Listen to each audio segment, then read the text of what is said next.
Young Nigerians are leading the support for democracy in their country, and the Niger Delta continues to suffer with little help from their local governments.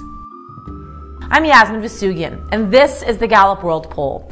Dr. Ngozi Okonjo-Iweala was Nigeria's finance minister from 2003 till 2006. She then became the foreign minister in June 2006.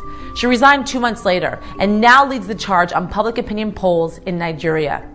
I recently had an opportunity to sit down with her to discuss Nigerians' perception of their country's unity and democratic institutions. 74% of Nigerians said that Nigeria should stay together as one country. And very interestingly, the Niger Delta, where people have been saying, oh yeah, they want to split off, they are fighting the rest of the country because of, the resources and the poverty and so on. 75% of them wanted Nigeria to remain one country. And interestingly, I have to say, the quest and yearn for democracy was also very strong there. Before you did the polling in Nigeria, did you suspect this would be the case? So I knew Nigerians yearn for democracy, but I didn't know it would be this strong. So it was really gratifying. And the interesting thing about it is, the younger the age group, the stronger the result. Why do you think the young people want democracy? I think because, one, we're living in a more diverse and globalized world. People want a voice, and I think democracy is the best form of government. Young people see that they want a say. Democracy is a unifying factor in Nigeria, but so is the Niger Delta, the most volatile, impoverished area in Nigeria. Dr. Okonjo-Iweala had a unique take on who is responsible for the area's instability.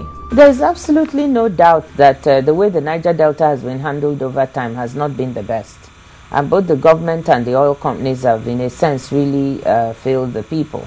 When people say government has failed the Niger Delta, they often think of the federal government.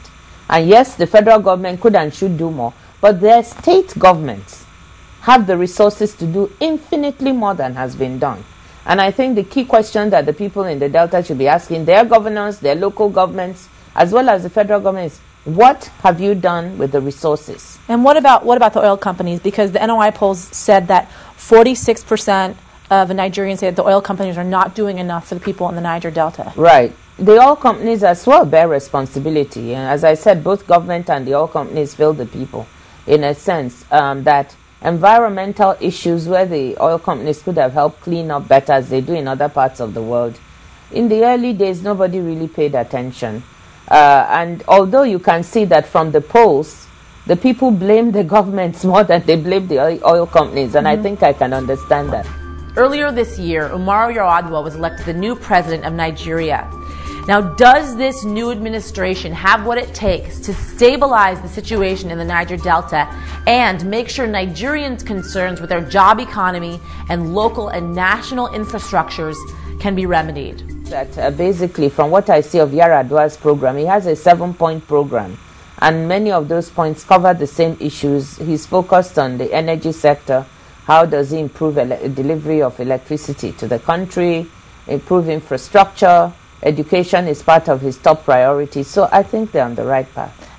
I'm Yasmin Vasugian, and join us again to hear more voices from around the world.